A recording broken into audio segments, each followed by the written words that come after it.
Welcome everybody. Let me just do a short introduction. I start ladies first with Eren.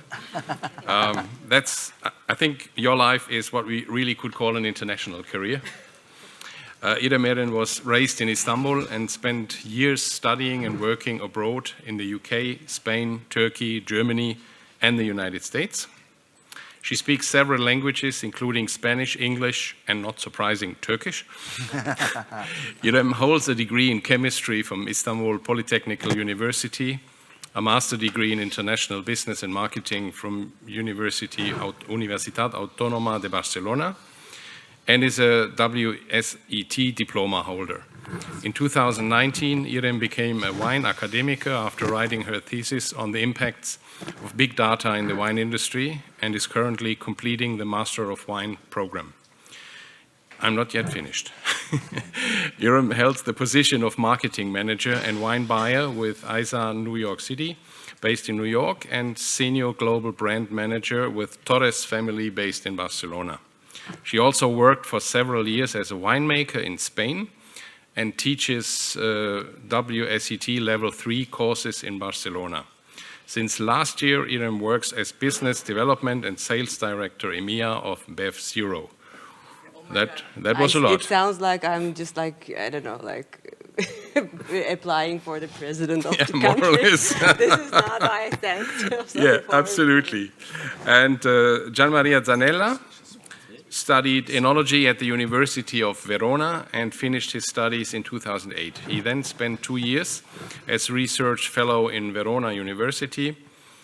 Gianmaria started to work as enologist freelance and then in 2012 joined the Enologica Vason team. He's actually in charge of the R&D enology department of Enologica Vason. Everything correct? Yeah. Great. And last but not least, Gerard Higgins is a sommelier and wine consultant based in Stockholm, Sweden. Born and raised in Australia, in Hunter Valley, with an 11-generation family history in the wine industry. He is well placed for a role as senior wine specialist with Pernod Ricard, Winemakers EMEA Business Acceleration Team. Prior to this role, Gerard spent a decade honing his tasting skills, working as a sommelier at some of Sydney's best Michelin-level wine-focused restaurants before moving to Sweden with Pernod Ricard in early 2017. In his current role, he has responsibility for brand education and corporate relations across the Northern Europe region, as well as responsibility for liquid optimization within the Nordic monopoly markets. Gerard holds his WSET diploma in wines and spirits and is a current stage 2 candidate with the Institute of Masters of Wine. You see a lot of competence sitting here. I'm happy that is almost as long as mine. Okay, so welcome everyone again.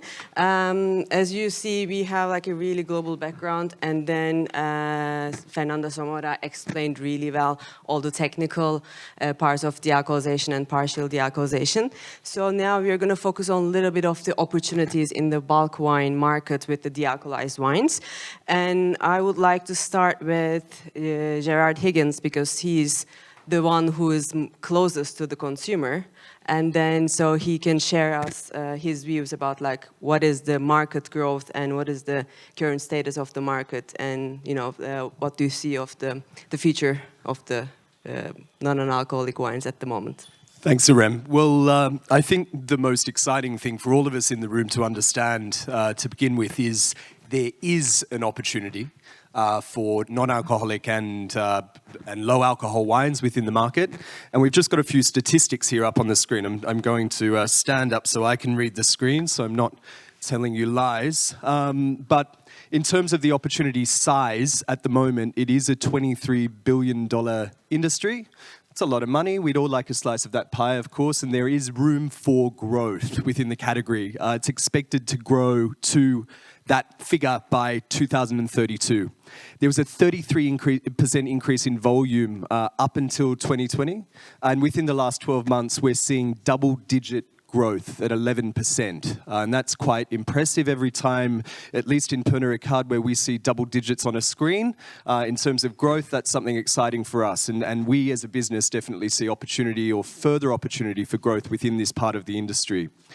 Curiously, no alcohol beer is not projected to grow at the same growth rate, but spirits are expected to grow slightly higher at 14%. So I would say in terms of no and low alcohol, the wine category is poised to have solid growth, and it's definitely not lagging behind competitors in the no and low industry. I think what we all need to consider in this room is that the brewers and the distillers are very aggressive in this part of the industry. It's very easy to make de-alcoholized beer that tastes great, and there is M&A interest in de-alcoholized spirits. We've seen Diageo's acquisition of Seedlip, we've seen Pernod Ricard's acquisition of Cedars. So unless we as an industry are playing in this category as well, we'll lag behind. So it is very important that we're not only producing a good product to put in the market, but we're there competing against the brewers and the distillers, because at the end of the day, in this room, we're all working together to compete against them. So please keep that in mind when considering the no and low categories. Finally, the expected growth rate over a 10-year period that equates to that $23 billion figure is 29%. So that means that we need 29% more volume in the market, potentially 29% more product on shelf, more opportunities for the consumer. And we're basically here to encourage you today to innovate and to put more products on shelf. So we're definitely seeing a lot of opportunity. And in terms of commercial opportunity in various markets, it's split between mature markets, markets that know their way around the wine shelf, markets that have experience in buying varietals, but also we're seeing interest in places like South Asia and East Asia, where you don't necessarily have an established culture of wine consumption. And yeah, I would say that interest is varied. The products serve a different role in the markets depending on where you're selling the product. Great, thank you, Gerard. I can add a little bit to this from our experience, because BevZero is a global company with the headquarters in California, Sonoma, and then we have a facility in South Africa and Spain in La Mancha, and also a facility in Chile. So we are giving global service for dealcoholization and partial dealcoholization and selling the equipment. So that's why we could see where the trends are growing more. And also the company is not a new company, it's not a startup. It's a 30-year-old company. So you may think that why you were dealcoholizing 30 years ago, are you guys crazy? But the main point was in California, we were dealcoholizing mostly for tax purposes. So until 2018, the alcohol level up to 14% was paying more alcohol duty taxes in California. So that's why many producers were lowering the alcohol. And then also obviously the sweet spotting, what we call to have a more balanced wine. But with the trends increasing between like last 8 and 10 years, our 80% of volume globally is coming from dealcoholizing down to 0.0. And when I say 0.0 to 0.01, which is also considered a halal product. Obviously, there's a market for that. So, I mean, what is the reason for that? We are not a B2C. We are a B2B company, so we don't have contact with the consumers, but through our clients, wineries, importers, distributors, wine retailers, or brand marketeers, obviously we get the data. So what happens is before, non-alcoholic drinks was like maybe driver's drinks, or it was seen as a way of like, sacrifice to absent alcohol for certain reasons, maybe religious reasons, or for pregnant women, or some social reasons. But now with the Gen Z and also millennials. There's a drive because the socializing of the young generation has changed. So now it's like a pass for a healthier lifestyle. And then obviously we don't only see this with non-alcoholic, with the trends of like, eating healthy, more plant-based, more vegetables, lighter red wines. So this is at the moment, that's why we see this growth. And then Gerard was saying, 29% is a really big volume to increase in the growth. So I think that's why there's a lot of opportunities in the market. And so yeah, we're gonna try to show you how you can get a little bit piece of from this market, right? Irem, I think that's a fantastic segue into a discussion of the role of brands within the non-alcoholic segment, or whether or not this opportunity is available to all of us in the room. We're, of course, here at a bulk fair, so we need to make this appropriate to the audience. We are now seeing in the market, at least, that the opportunity is beyond brands, and I've just got a little picture here of for you of the market. This is dealcoholized wine in the wild, ladies and gentlemen. So we have the shelf here at Systembolaget. This entire shelf is replicated 400 times across Sweden. So this is the standard offer within the Nordic monopolies. And then on the right-hand side, you've got a supermarket retail situation where you've got similar brands playing in a retail environment. As you can see here, there's a lot of familiar brands. You've got Jacob's Creek, you've got Campo Viejo, you've got Mianetto. But also on the left-hand side image there, you'll see some brands probably that you don't recognize. Particular brand in Sweden called Oddbird that's doing quite well, which was a brand that was brought to life. It's a new-to-world brand entirely focused on the dealcoholized category. So we're starting to see players like this who are entirely focused on the category, who are not producing wines with alcohol, which I would consider to represent the maturity of the category.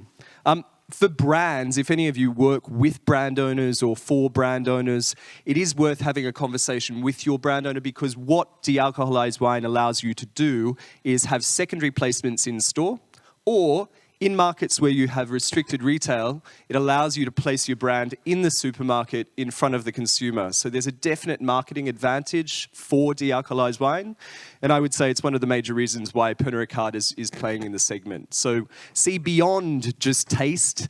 Dealcoholized wine fulfills a function beyond just having a glass of wine, without alcohol in the glass. So come up and visit us in Sweden if you're ever interested in having a look at what best practice within the segment looks like. Hopefully the whole of Europe and the whole world can get to what the monopoly is doing one day. Fingers crossed.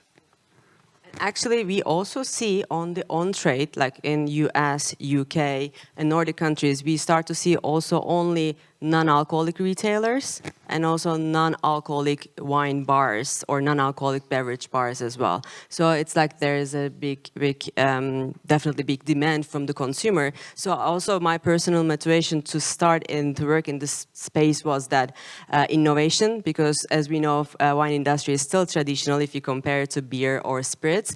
And I see the no and low is like a way of innovation. And then there is a consumer demand.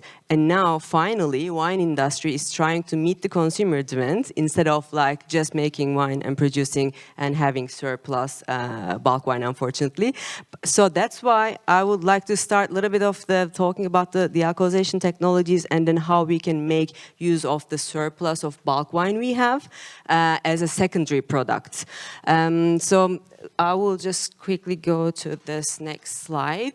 Yes, so Fernando Zamora explained currently available dealcoholization methods, so I'm not going to go through them. He explained it wonderfully, much better than I would do because of his experience in the industry, which I lack.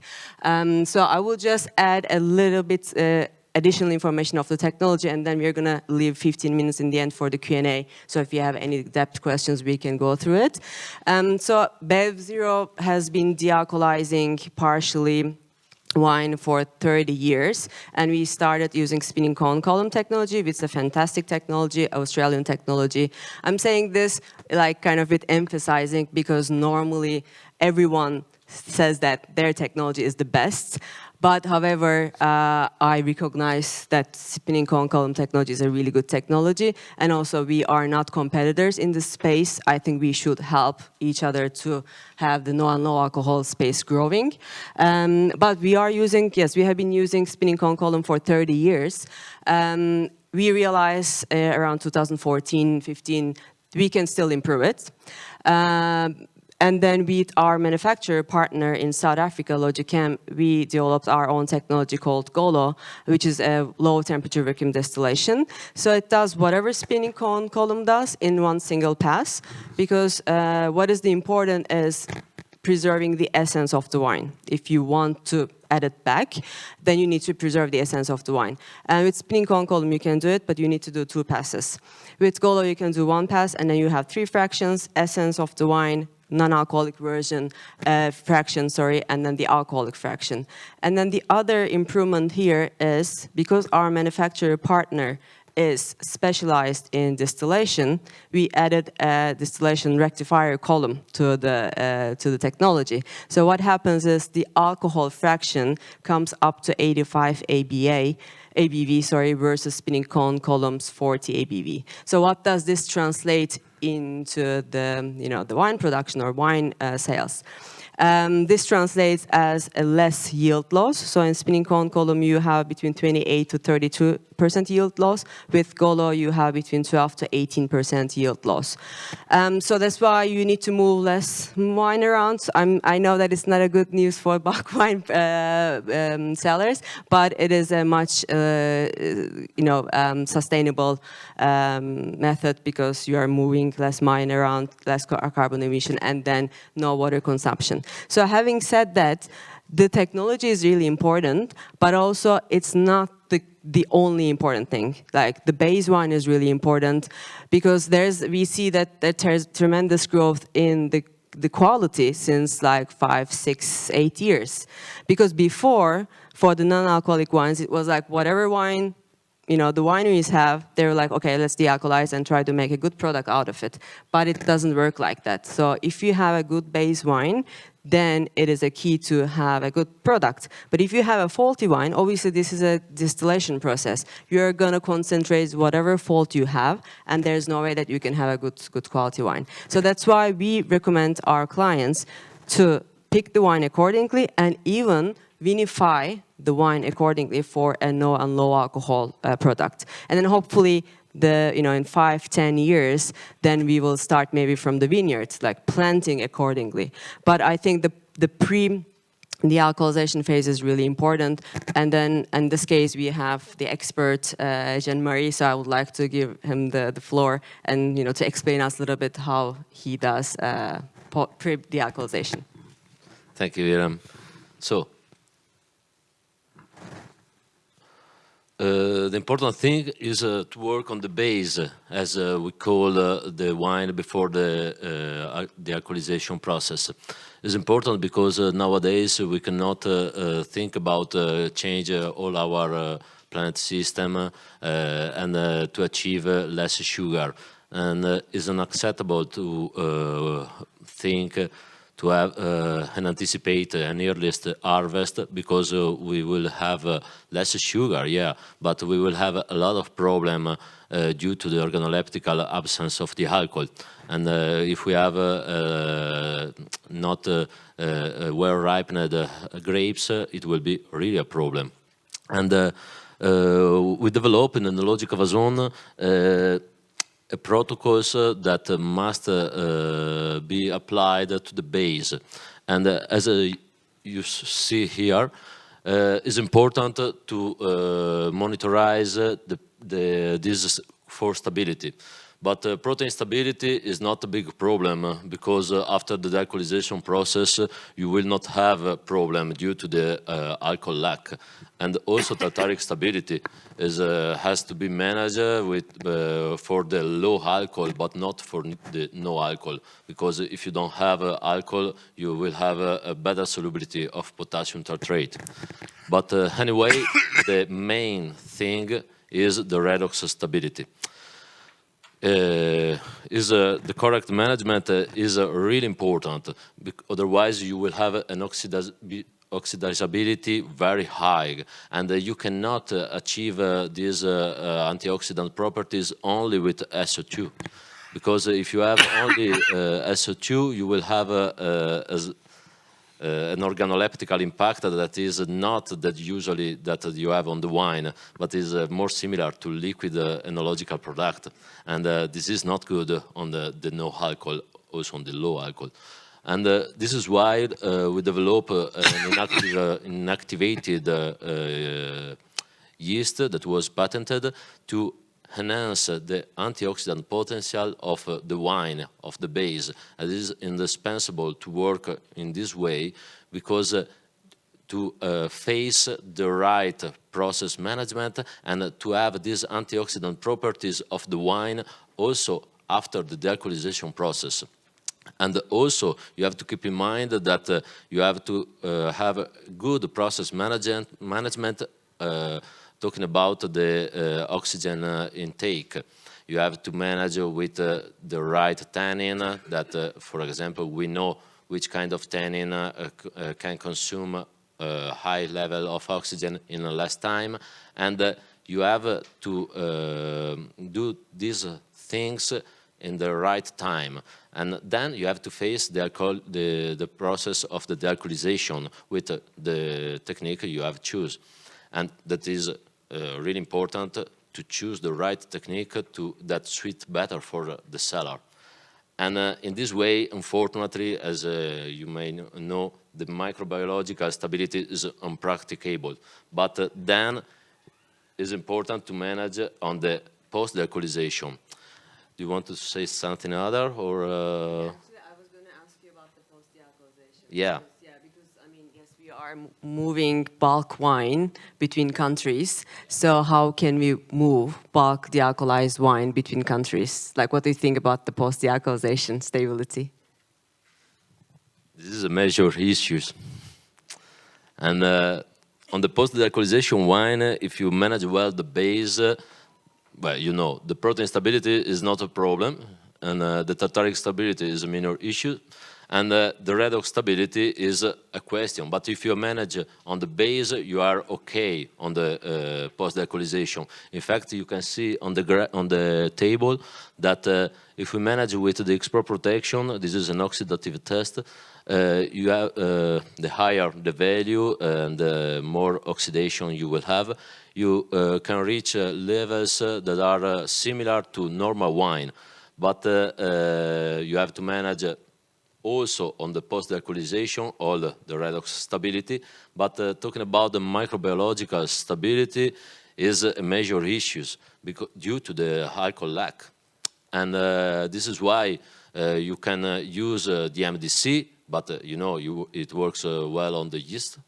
And this is why we suggest to improve the sanitization of all the pipes, all the tanks, but also to perform the right filtration with the equipment we developed.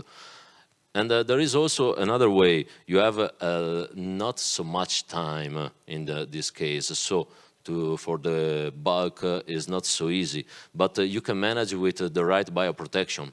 Keep in mind that you have to choose the right non-Saccharomyces because in no alcohol wine, the absence of the alcohol is really, really a good thing for all the microorganisms.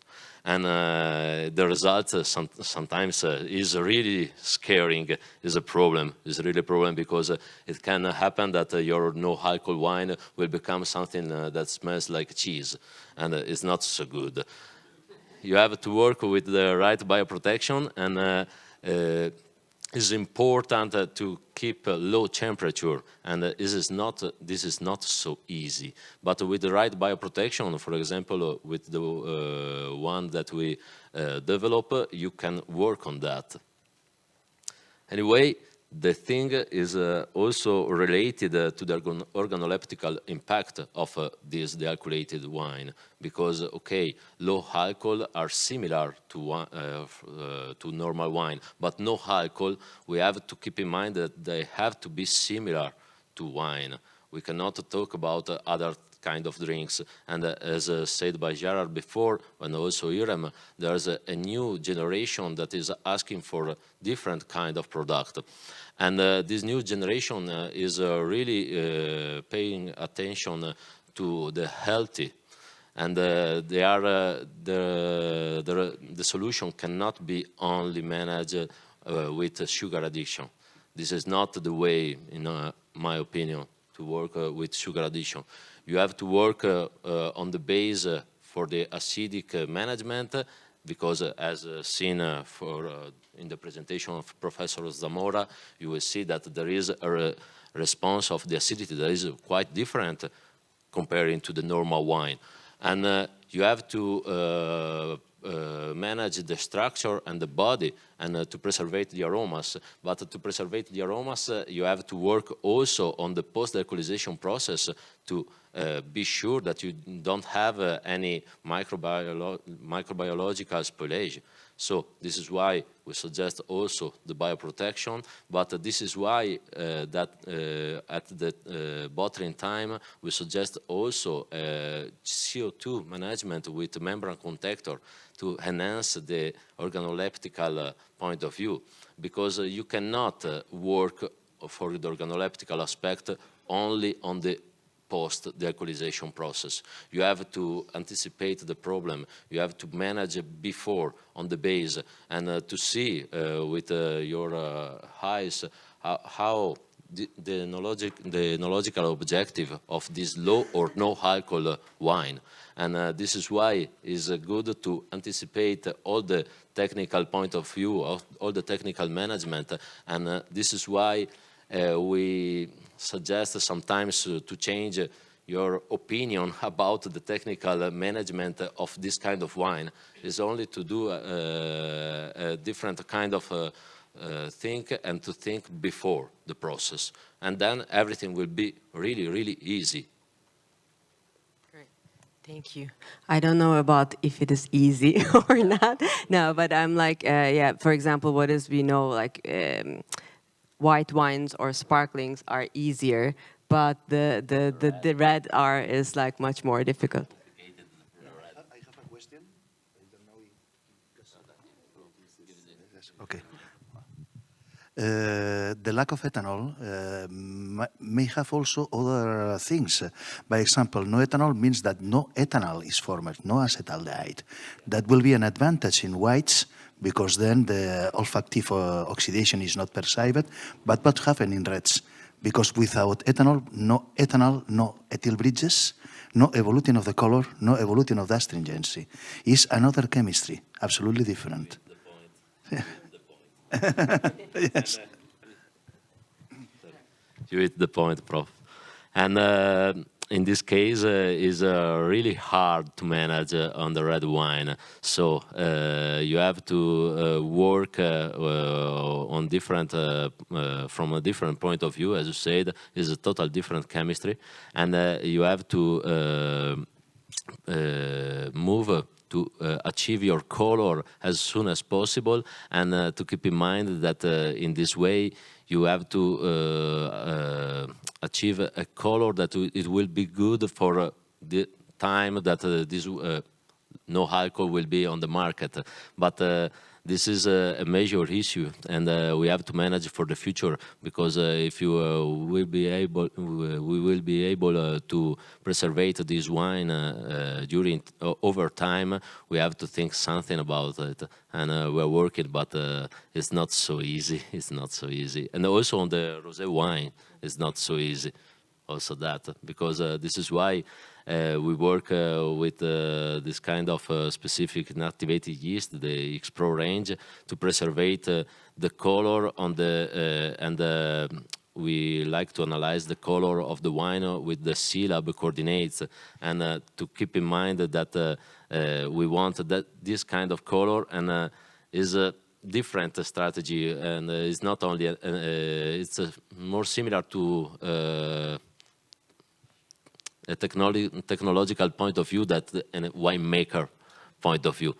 And you have to work always with analysis, and you have to work with a clear enological objective, and to achieve that enological objective. Thank you. Actually, this is just, again, we're going back what we just said before. So we cannot dealcoholize any wine. We have to start in the winery, hopefully in the future in the vineyard, for the right vinification and viticulture methods. So I'm actually curious to know about like Pernod Ricard. Do you guys do anything specifically in the vinification or in the winery for this product, only allocated for the Noël law? Yeah, there's a few things that I can talk to illustrate the tech speak that we've got going on the panel at the moment. I think going way back to the selection of wines, that's something that's really appropriate for everybody here in the room, because bulk wines in general have lower alcohols. They generally have lower levels of tannin due to higher crop loads in the vineyard, which to us would mean that they're perfect candidates for dealcoholization. So when we're selecting wines from our vineyards, we're looking for vineyards with higher yields. Naturally, in the vineyards, they're selected or pruned to have higher yields, which reduces their tannin level, which means that you get a softer red wine character that's not as not as difficult for the consumer at the end of the day. So I guess you could select varietally as well. So please, when you're selecting your wines, make sure whatever you're starting with is appropriate, that you're not dealcoholizing tannat, for example, and passing it on to the consumer. The other thing that I wanted to touch on just quickly was about the length of the supply chain, so shipping dealcoholized wine. So for us, in terms of our dealcoholization, it's important that we have really competent partners in BevZero that allow us to have a supply chain as short as possible between the dealcoholization process and packaging. So we want to get our dealc wine into its pack, be it a bottle or a can, as quickly as possible, and then shipping it off to the consumer more or less at the point of dealcoholization. So making sure that your supply chains are nice and short means that you'll have less issues in the long run, and you're also maximizing your shelf life. So one thing we haven't touched upon with dealc wine, which is almost a swear word in this room, is shelf life. Dealcoholized wine is a product with a use-by date, and so making sure that you've got your supply chain down pat, making sure that you can handle use-by dates within your supply chain is definitely something that needs to be considered. And I know that this is quite a novelty for people in the wine industry. Thankfully, we have the OIV who have argued for a lack of a use-by date on pack, but it is definitely something that needs to be taken into account, especially if your lead times are long. And where we're dealking in Australia, that means we have a 90-day lead time to Europe, which is 90 days less that we can have that product on shelf. So it's a good thing to consider, definitely. Again, actually, it's a very good point, Gerard, what you just touched base. It again goes back to the demand from the consumer, because again, we are just doing totally something we haven't done before in the wine industry. You have to have the demand, you have to have the listing from the retailer, and then you have to produce. I mean, yes, you have your wine already, you fermented your wine, vinified your wine, but then you have to dealcoholize and then do all the post-production and then ship bulk or bottle, and then you deliver it. So it is before we have been doing and pushing the wine to the consumer, but now consumer wants, retailer wants, and then you deliver it. No, exactly. So it's all about making sure that you have a consumer need that you've identified that you're delivering to, rather than producing speculatively, because that, unfortunately, is not going to end well because of use by dates and the product shelf life. Yeah, so last thing that actually I want to touch base is a little bit like what is this like secondary business that which can come from dealcoholized wines for the bulk wine producers? Because obviously bulk wine producers' primary business is normal strength wine, right? So what do you think, I'm just like, I would like to do a brainstorming here. What do you guys think the implementation or implication of this demand in the category by the consumer on the bulk wine producers?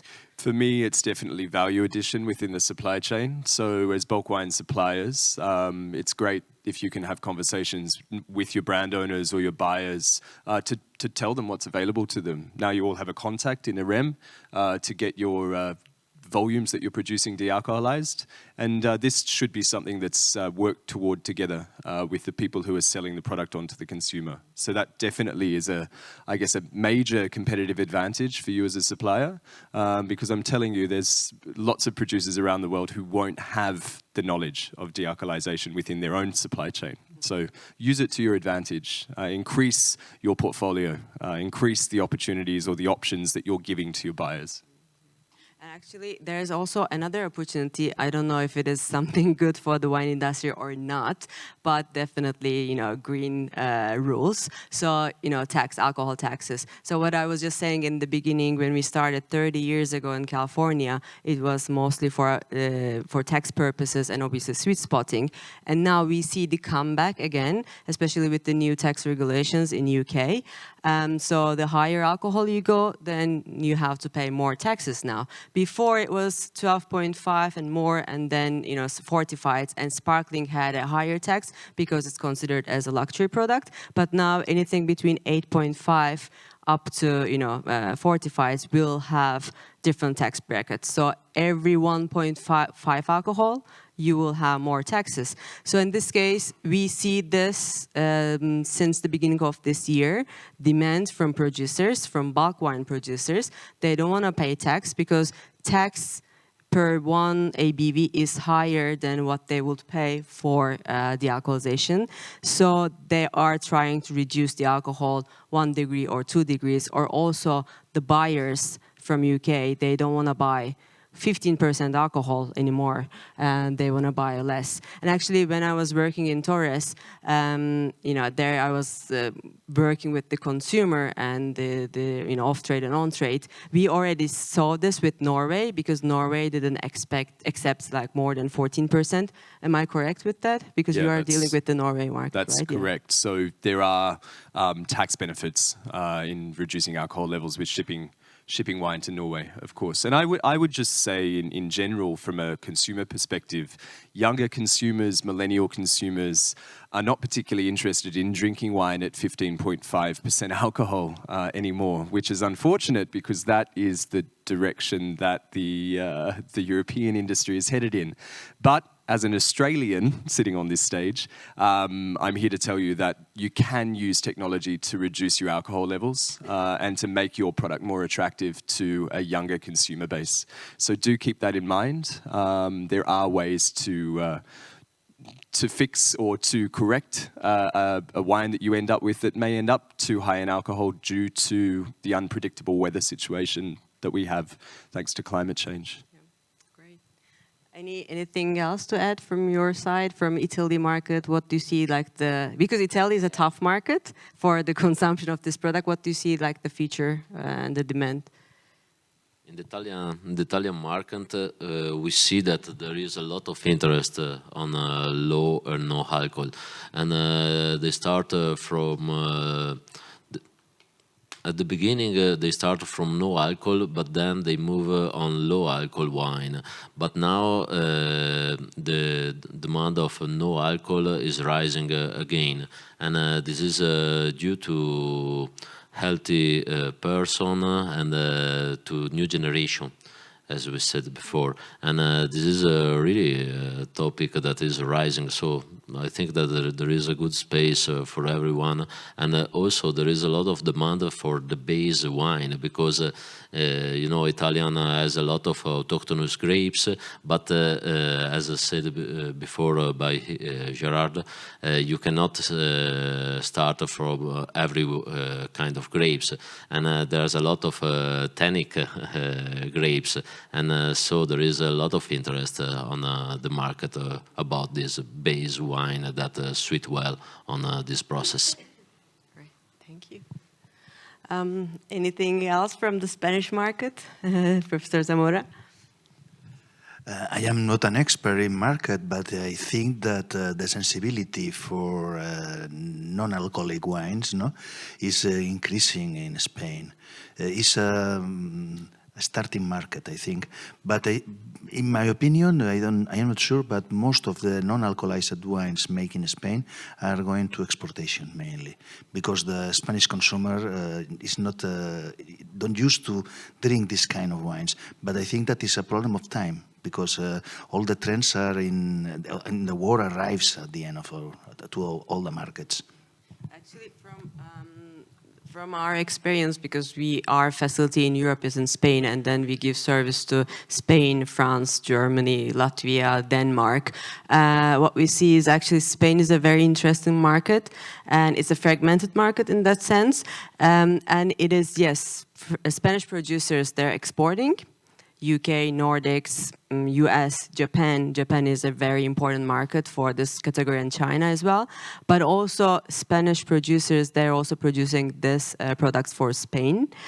Spain has a big alcohol beer market, and it started with beer, and then wine is I think following the suits since 5-6 years, and you see much more listings in the retailers for non-alcoholic wines. And now there are e-commerce in Spain that they sell only non-alcoholic wine or beverages. And also what's happening, I think what will happen in like 10 years of time, if not sooner, the category lines are getting more blurry. We won't have this separation very strict anymore. No alcohol wine, no alcohol beer, cider, no alcohol spirits. It's going to be no and low, because it's a lifestyle and it's not a trend anymore. So it's a category to stay here, I think. I should just quickly touch upon the Nordic markets again. I made it quite clear that there's a big opportunity there for the Nordics. Basically, I'm coming to you from the future, sitting in this seat, talking about the Nordic markets. So we expect that markets like the UK will see the trends that are appearing in the Nordics in a few years' time. We're seeing increases in sales in no and low in the UK, and from there it will continue to spill over to other global markets. That's sort of how it works in our view. An exciting thing about the Nordic markets, though, is that the market is open. So there's no restrictive tender process necessarily for the monopolies for low and no products. So I challenge you all to produce the best non-alcoholic or low alcohol wines you possibly can and put them on shelf next to us, because at the end of the day, better products for the consumer can only benefit us as an industry. So it's a much easier route to market. Don't be scared of the Nordics for no and low. It's as you'd expect in any other supermarket retail. They have a dedicated buyer for the category who operates more like a retail buyer than a traditional monopoly buyer reliant on tender. Thank you. So should we leave some time for the questions, if anyone have any questions? Who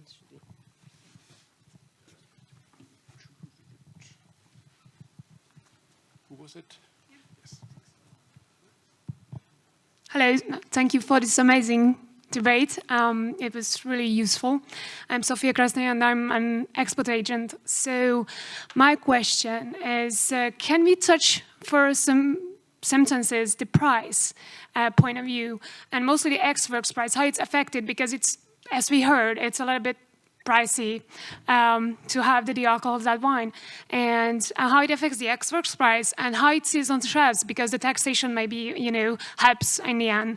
So what you see, and can you share some insights about it? Thanks.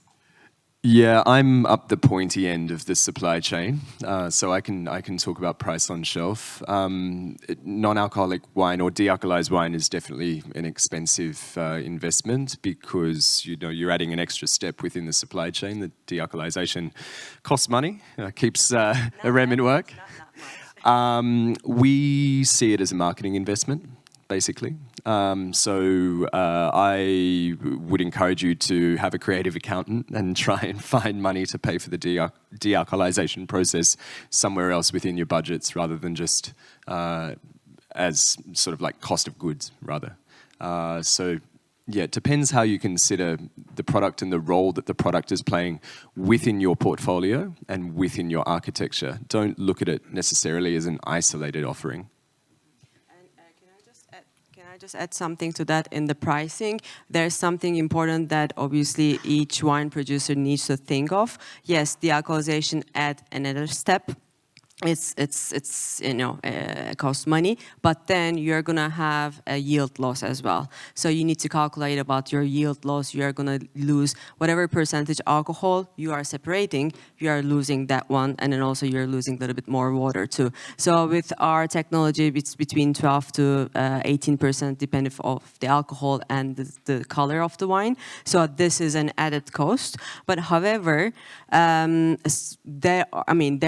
category is, as it's growing, there's segmentation within the category as well. So for example, we do white label, private label, but also we work directly with the brand marketeers. So a retailer obviously wants to have, if they want to have their own private label, they're going to squeeze you on the pricing. But then this category is also driven by the brands.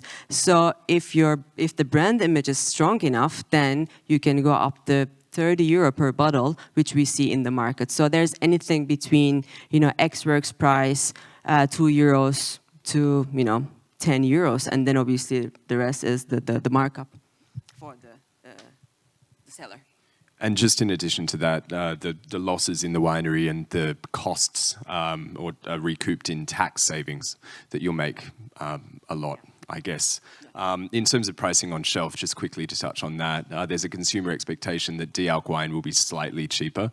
I would say in terms of indexing, 0.9 to whatever the comparative alcoholized product is. And that's sort of where we're at Pernod Ricard pegging our pricing, so 0.9 indexing. Next question, just a second.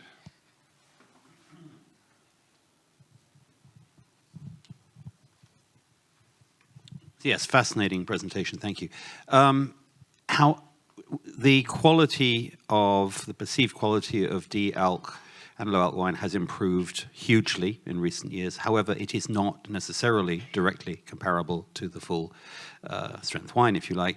This is to you at Pernod Ricard. If you're going to take a brand like Campo and you're going to put a non-alc version of Campo on the shelf, how much attention are you paying to what effect it may have on the perception of your brand?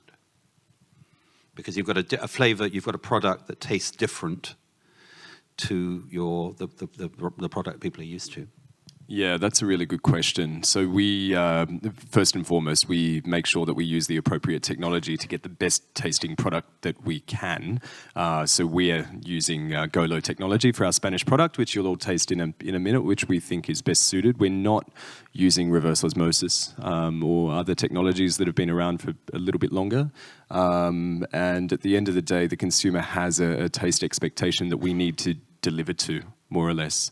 In terms of quality restrictions, I'd say, or limitations to quality within the dealcoholized wine market, I would say that more or less has to do with the maturity of the segment at the moment and how much the consumer is willing to pay. So we have de-alked down at Jacobs Creek, Barossa appellated Shiraz. Unfortunately, we're not allowed to sell it with the appellation on the bottle.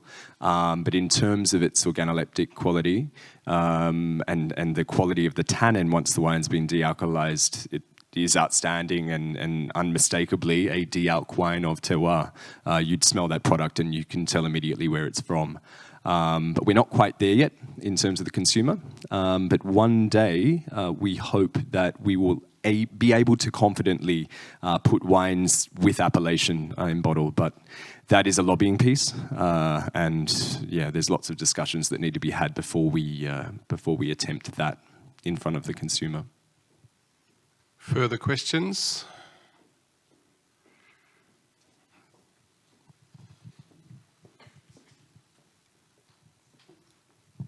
Thank you very much.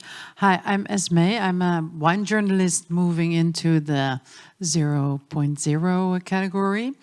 I was wondering how much of the dealcoholized wines now is bulk wine?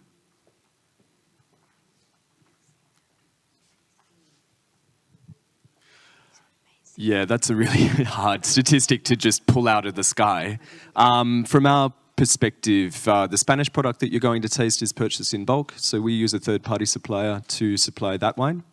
So big brand owners like us are buying bulk for the specific purpose to create a dealcoholized base. So it is happening. There is opportunity in the market for bulk suppliers, but I can't speak on behalf of other producers or a general market opportunity for bulk. Yeah, actually, I can give a little bit of insight on terms of the service that we do. So just an example, we are in Spain for 8 years, and then roughly 8 years ago, we started for dealcoholizing less than 500,000 liters per year. And last year, we did 8 million liters per year. And then this was 95% bulk. So, yeah. We started actually this year, in the end of last year, bottling, because we were giving service for bulk. And then now we have bottling services, white label and private label. But again, this volume so far up to this year, it was bulk. And, you know, buying the bulk wine or the winery sending us the wine bulk, and then we dealcoholize or adjust, finish the product. Or if the winery wants to finish, we send it bulk. Yeah, but this year we started to do bottling. And now, because there is an increased demand for bottled product, at the moment, I mean, I'm just talking about the Spanish. And this year, the expected volume for bottled product is 20%. But yeah, bulk is a very important volume. Yeah. And obviously, depending on, you know, the post dealcoholization, I mean, it is very scary to ship this product bulk, but it's not impossible. So from Spain, we ship to Spain, obviously, France, Germany, UK, Latvia. So Latvia is a quite long distance from Spain. So if you have the right ways and then, you know, right product, good quality product, and if you really take care, you can ship it bulk. Yeah? No, you say everything. Said everything. Any further questions? If not so, as you have seen, there's glasses on your tables. They are not standing there for nothing. After having heard so much about dealcoholized wines, of course, we will have a tasting. We will need a couple of minutes to change the setting up there, but please stay with us, and then you will have the chance to taste the wines, and they will be commented and explained by you, certainly. Thank you so much for your attention and fantastic questions.